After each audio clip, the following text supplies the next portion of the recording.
विद्यार्थी मित्रो नमस्कार। आज आपण चिपाड ही ग्रामीण कथा पाहणार आहोत। या कथेचे लेखक आहेत अंबादास केदार। त्यांचा थोडक्यात परिचय पाहू। अंबादास केदार यांचा जन्म 3 एप्रिल 1968 देऊळवाडी तालुका उदगीर जिल्हा लातूर येथे झालेला आहे। त्याच परिसरात त्यांचं शिक्षण झालेलं आहे आणि त्यांनी शिक्षकी पेशा स्वीकारलेला आहे। असं असूनही त्यांचा शेतीशी घनिष्ठ संबंध राहिलेला आहे। त्यांचा चिपाड हा कथासंग्रह प्रसिद्ध झालेला आहे। प्रस्तुत कथा ही चिपाड याच कथासंग्रहातून घेतलेली आहे। प्रस्तुत कथेमध्ये अतिरिक्त ऊसाचा जो प्रश्न निर्माण होतो त्यावर लेखकाने भाष्य केलेलं आहे। कारण जेव्हा कोणतेही पीक भरमसाठ येतं त्यावेळेला त्या पिकाचं काय करायचं असं शेतकऱ्यांसमोर प्रश्न उपस्थित राहतो। मला वाटते भास्कर चंदनशिव यांनी एकदा लाल चिखल या कथेमध्येही असंच टोमॅटोचं भरघोस पीक आलं त्याच्यावर प्रश्न उपस्थित केलेला होता। त्यांचाच तात्या सानप या व्यक्तिरेखेच्या माध्यमातून ऊसाचाही प्रश्न त्यांनी मांडलेला आहे। अशाच पद्धतीचा ऊसाचा प्रश्न या प्रस्तुत कथेमध्येही आलेला आहे। मग हा अतिरिक्त ऊसाचा प्रश्न प्रस्तुत कथेतला नायक सिरपती आणि त्याची पत्नी बायजा कशा पद्धतीनं हा प्रश्न सोडवतात, हा गुंता कसा सोडवतात, तर ते या कथेमध्ये आलेलं आहे। या कथेमध्ये 4 प्रमुख पात्र आहेत। अर्थात सिरपती आणि बायजा ही प्रमुख पात्र आहेत। श्रीपती आणि बायजा हे कथेच्या नायक नायिका म्हटलं तरी चालेल।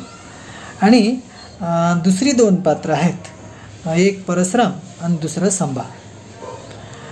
ग्रामीण निवेदनामध्ये, ग्रामीण बोलीमध्ये, ग्रामीण संवादामध्ये आलेली ही कथा आहे। श्रीपती, बायजा, संभा, परसराम यांच्यामध्ये जे संवाद होतात या संवादाच्या माध्यमातून ही कथा पुढे सरकत जाते। आणि काही वेळेला बायजाचं निवेदनही आहे आणि या निवेदनाच्या माध्यमातूनही ही कथा पुढे सरकत जाते। कथेच्या सुरुवातीलाच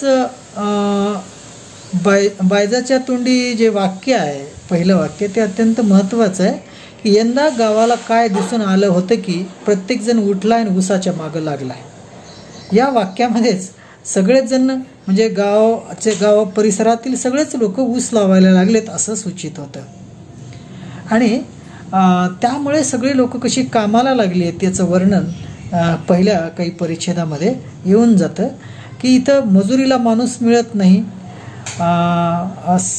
म्हणून चिखलाचा माणूस कामाला पुरत नव्हता, अशा पद्धतीचं एक वाक्य इथं येऊन जातं। एवढंच नव्हे, ते धुंगण खाजवायला फुरसत मिळत नव्हती, म्हणजे कामाचा रगाडा किती आहे, किती कामं आहेत हे सूचित करणारी वाक्य काही सुरुवातीच्या या परिच्छेदामध्ये येऊन जातात। म्हणजे सगळे लोकांनी ऊस लावलेला आहे आणि परंतु हा ऊसाचा प्रश्न म्हणजे पुढे जाऊन सतावणार आहे याचं सूचन बायजेच्या निवेदनातून होतं। सुरुवातीलाच ती असं म्हणते की म्या म्हणले होते त्यांना ऊसाच्या भानगडीत पडू नका म्हणून, परत कुठं ऐकतात माझं, म्हणजे तिनं सूचित केलं होतं परंतु सिरपतीनं ते ऐकलं नाही किंवा एव्हाना गावातल्या परिसरातल्या कुणीच लोकांनी ऐकलेलं नाही आणि सगळ्यांनी ऊस लावून टाकलेलं आहे।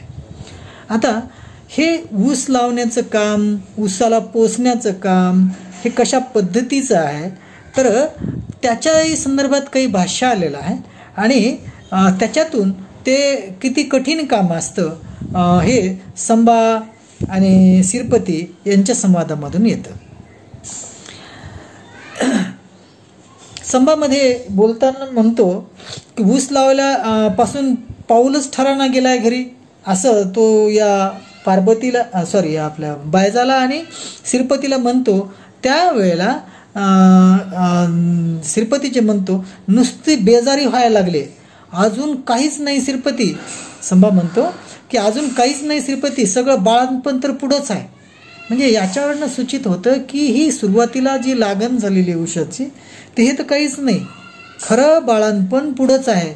म्हणजे खरा जो त्रास होणार आहे, खरी परेशानी होणार आहे, खरी समस्या उभी राहणार आहे ती पुढं आहे. या संवादातून पुढं लक्षात येतं. आणि खायचं काम हाय होय ऊस लावणं, पोटच्या लेकराला जपल्यावानी जपावं लागतं आणि कुत्रं पडून राहिल्यावानी रानात पडून राहावं लागतंय, तवाच काहीतरी दिसून येते, नाहीतर काय कराय. ह्या संवादातून शेतीसाठी किती कष्ट घ्यावे लागतात, पिकासाठी किती कष्ट घ्यावे लागतात हे सूचित होतं. म्हणजे शेतकऱ्यांना दिवस रात्र रानामध्ये राबावं लागतं, कुत्र्यावानी पडून राहावं लागतं, तेव्हा कुठं पीक येतं हे इथं लेखकाला इथं सूचित करायचं आहे. आणि अशा रीतीनं पिकं वाढत राहतात, परंतु त्याच्यासाठी अतोनात कष्ट शेतकऱ्याला घ्यावे लागतात हे इथं. या कष्टाच्या काळामध्ये रात्रंदिवस राबताना यांची जी शेतकऱ्यांचं जीवन कशा पद्धतीचं आहे हे इथं लेखक सुचून जातात मध्ये मध्ये. बघा, यांचं जेवण कशा पद्धतीचं असतं, स्वयंपाक कशा पद्धतीचा असतो, अगदी 2च ओळीमध्ये लेखक हे सगळं सांगून जातो.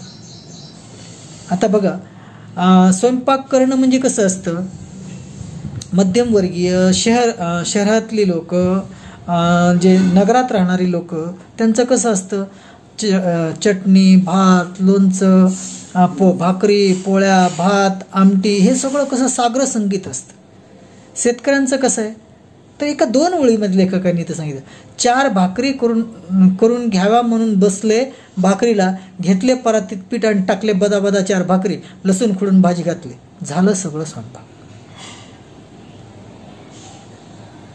आणि जेवण तरी कसं असतं त्यांचं बघा,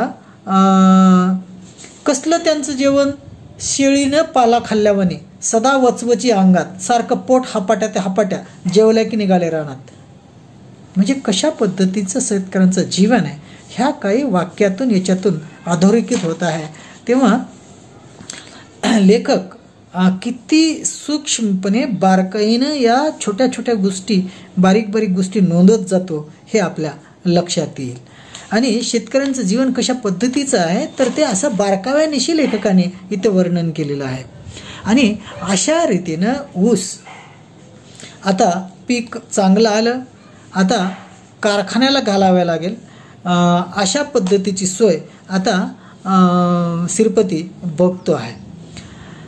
परंतु काय होतं, श्रीपती सारखं कारखान्याला चक्रा मारत होता, साहेब लोक त्याला सळवत होते, गाडी मिळाली आशेवर 2रा बी महिना तसाच निघून गेला आणि ऊसाला दशी फुटून बारका व्हायला लागला. त्यामुळे शेताकडं जाऊ वाटत नव्हतं की ऊसाकडं बघू वाटत नव्हतं, काही ऊसाला उंदरं बी लागले होते. अशा पद्धतीनं ऊसाची किंवा त्याच्या पिकाची नासाडी व्हायला लागलेली आहे. आणि साखर कारखाना काही ऊस घेऊन जात नाही, कारण सगळ्याच लोकांनी ऊस लावलेला आहे आणि कुणाकुणाचा ऊस कारखाना घेऊन जाणार हाही प्रश्न आहे. मग त्याच्यामध्ये काही दुसरा काही उपाय निघतो का हेही यांनी पाहिलेलं आहे, किंवा गुऱ्हाळाला घालावं का असाही प्रश्न जेव्हा पुढे येतो. तेव्हा गुऱ्हाळाला जे ते शेतकरी ज्यांचं स्वतःचं गुऱ्हाळ आहे त्यांचं स्वतःचाच ऊस आहे, तेव्हा ते दुसऱ्याचा ऊस कुणाचा घेऊ शकत नाहीत, ही अडचण आहे. आणि म्हणून कारखान्याला ऊस घालण्याशिवाय पर्याय नाही असं त्यांच्या बोलण्यातून सूचित होतं. आता आपला ऊस घेऊन जावायच्यासाठी श्रीपती कारखान्याकडे खूप चक्रा मारतो, तिथल्या साहेबांची भेट घेतो, सकाळीच जातो तिथं भेट घेतो. तेव्हा काय म्हणतात त्यांचे संवाद बघा, 2-3च वाक्यातून आपण समजून घेऊ. इथे बोला, काय काम होतं, तोडचिट्टी पाहिजे होती साहेब, जास्त काही नाही, 10,000 रुपये द्या. आता 10,000 ह्या साहेबाला जर द्यायचे असतील तर या शेतकऱ्यांनी काय करावं.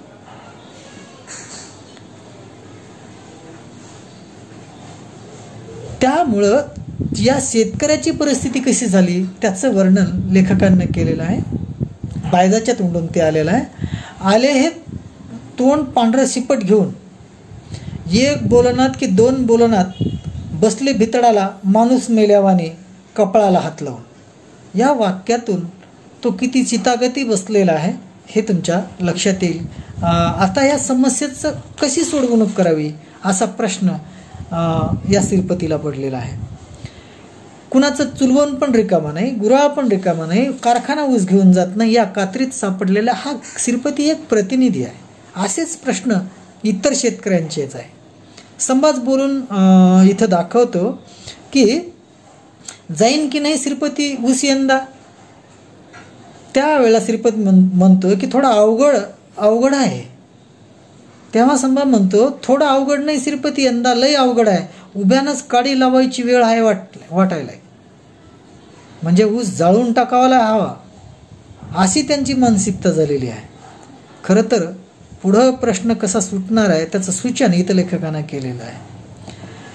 कारण ऊस जर नाही गेला तर कशी भयावह परिस्थिती निर्माण होऊ शकते याचं सूचनही इथं लेखकानं केलेलं आहे. संभाच्या तोंडी जे वाक्य आहे तर ते बघा. पोरगी लग्नाला येऊन बसली घरी, ऊस नाही गेला तर कुठला हुंडा आणायचा आणि ऊसाच्या भरावासर बसला बघ मी श्रीपती, असं तो बोलून दाखवतो. म्हणजे जर ऊस नाही गेला तर या मुलीचं लग्न होऊ शकणार नाही. अशा अनेक अडचणी आहेत. त्याच्यापैकी एक अडचण केवळ इथं लेखकानं दाखवलेली आहे. मग आता हा प्रश्न कसा श्रीपती सोडवतो? खरं तर यांची मानसिक शारीरिक स्थिती फार बिघडून गेलेली आहे. याचं वर्णन लेखकानं शेवटी केलेलं आहे. बायजेचे तोंडून हे निवेदन आहे. हे येड्यावानीच करत होते. उठल्यात की डोक्याला हात लावून बसतात सारखा, विचार करून करून वाळून जायला लागल्यात, हाडं उघडी पडून बरगड्या बी दिसायला लागल्यात, जेवण तर किती करायला लागल्यात, अर्धी कोर भाकर धरून आणल्यावानी बसतात, शेताकडं कसलं जात्याल, घरी झोपून राहायला लागल्यात, अंगावर वसकून यायला लागल्यात. श्रीपतीची मानसिक स्थिती बिघडली आहे, त्याची शारीरिक स्थिती बिघडलेली आहे हे याच्यातून सूचित होतं. आणि मग हा प्रश्न ते कसं सोडवतात? श्रीपती रानात जातो, बायजा पण त्याच्या पाठीमागं जाते. बायजा काटक्या कुटक्या गोळा करण्यासाठी इकडं तिकडं जाते. त्यावेळेला श्रीपती शांतपणे ऊसाला काडी लावून देतो आणि पेटवून देतो. म्हणजे उभा ऊस जळून जातो, सगळीकडं धूरच धूर होऊन जातो. बायजाचं लक्ष तिकडं जातं, ती घाबरून पळत येते आणि श्रीपतीला विचारते हे काय झालं. परंतु जे झालं ते श्रीपतीनेच केलं हेही तिच्या लक्षात येऊन जातं. आणि ती शेवटी म्हणते चला आता घरला. तेव्हा ऊस जळत होता आणि मागं मात्र जळून गेलेलं चिपाडं तेवढे उभे दिसत होते. असं शेवटचं निवेदन आहे ना. इथं कथा संपते. खरं तर कथा इथं संपत नाही. अनेक प्रश्न आपल्यासमोर उभे करून कथा संपते. कारण शेतकरी हा आपल्या देशाचा राजा असं संबोधलं जातं. शेतकरी राजा त्याला म्हटलं जातं. कृषी प्रधान देश म्हणून आपला ओळखला जातो. परंतु शेतकऱ्यांचे प्रश्न अनंत आहेत. जसे आसमानी संकट असतात तसेच काही सुलतानीही संकट असतात. खरं तर प्रस्तुत कथेमध्ये आसमानी संकट दाखवलेले नाही आहे. कारण कधी खूप जोराचा पाऊस होतो, वादळ येतं, वारा येतं, त्याच्यात पिकाची नासाडी होते, कधी वेळेवर पाऊस पडत नाही, दुष्काळ पडतो, कधी ओला तर कधी सुका. ही झाली आसमानी संकट. तर सुलतानी संकट कशी? जी शासनाची, व्यापाऱ्यांची, प्रशासकीय यंत्रणेची ही सगळी सुलतानी संकट आहेत. आणि हेही शेतकऱ्यांना छळत असतात. तर हे एक सुलतानी संकट आहे. प्रशासन व्यवस्थेकडून शेतकरी कसा नाडला जातो त्याचं. ज्या वेळेला शेतकऱ्याकडं भरपूर पीक येतं त्यावेळेला शेतीचे भाव पडले जातात, पिकाचे भाव पडले जातात. आणि ज्या वेळेस शेतकऱ्याकडं पीक नसतं त्यावेळेला मात्र या पिकाचे भाव, या शेतीमालाचे भाव वाढले जातात. तर हे सगळं व्यापाऱ्याकडून होतं, प्रशासनाकडून होतं. आणि याच्यात शेतकरी कसा भरडला जातो आणि मग शेतकरी आत्महत्येकडे कसा वळला जातो हे आपल्याला सगळं ग्रामीण भागातले आपण असल्यामुळे आपल्याला ज्ञात आहे. तर असाच एक प्रश्न प्रस्तुत कथेमध्ये लेखकानं उपस्थित केला की मान ऊस जळाला तर त्याचा पंचनामा होईल, त्याचा अनुदान मिळेल, त्याच्यावर तरी आपल्याला काही दिवस काढता येतील अशा याने त्यांनी ऊस जाळलेला आहे.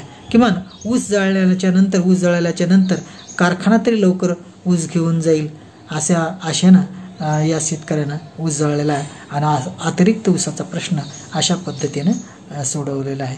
खरं तर अनेक शेतकऱ्यांच्या जीवनामध्ये ज्या अनेक समस्या असतात त्याच्यामध्ये अतिरिक्त पिकाची अतिरिक्त उत्पादनाची एक कशी समस्या असते तेही इथं लेखकानं मांडलेलं आहे. तर या कथेला जे चिपाड नाव दिलेलं आहे, चिपाड म्हणजे खरं तर उभं पीक जेव्हा असतं तेव्हा भरदार ताट जे असतं ना ऊसाचं ताट ते वाळून गेल्याच्या नंतर ते कसं चिपाड होऊन जातं तसंच शेतकऱ्यांच्या जीवनाचं चिपाड होऊन गेलं असं सूचित करण्यासाठी चिपाड हे या कथेला नाव देण्यात आलेलं आहे. तर एकूण कथासंग्रहालय चिपाड हेच नाव आहे. एकंदरीत या कथासंग्रहातल्या कथाही याच शेतकऱ्यांच्या जीवनावर असं शेतकऱ्यांचं आयुष्य कसं चिपाड होऊन गेले असं चित्रित करणाऱ्या असाव्यात असं याच्यातून सूचित होतं. तेव्हा आपण इथं थांबूया. धन्यवाद.